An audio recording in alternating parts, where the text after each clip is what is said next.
My name is Erica McLaughlin, and I'm the Assistant Executive Director of the Vermont Principals Association, and I am part of the United Way's Mental Health Initiative. I have the privilege of supporting principals across the state, and so I get to hear every week when I meet with principals what's happening for them and what's happening in their communities. And it's a similar story across the state of more children and more families are under stress, more staff are under stress, and I gladly volunteered to be a part of the Mental Health Initiative because I thought about it as an opportunity to brainstorm and work with other stakeholders in Vermont to really put our heads together to find ways that we might be able to increase supports for staff, students, and clinicians. So the Mental Health Initiative is bringing all of these organizations together at the table with the sole goal of trying to find solutions so that we can decrease the gaps and increase the access to people when they need it, when they're struggling with a mental health challenge.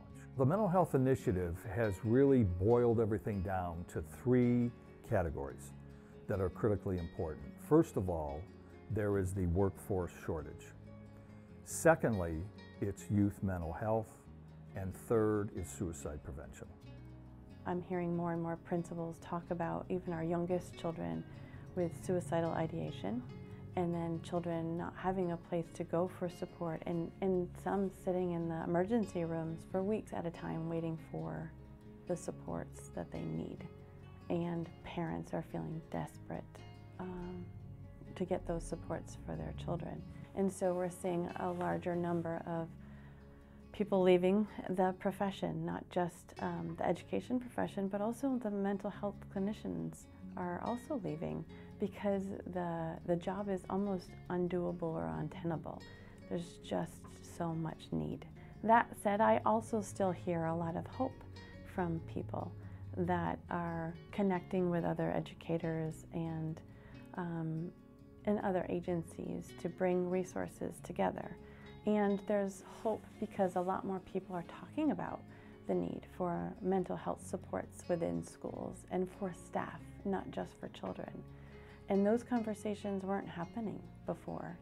Schools are the one place that kids have to be, and because of that, sometimes they're looked at to do everything, and schools can't do everything.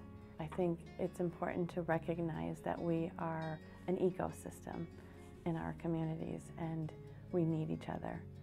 I think the United Way initiatives are a good model because it's bringing multiple perspectives together for us all to have some skin in the game and for us all to sort of sort out how we can better meet the needs of our communities.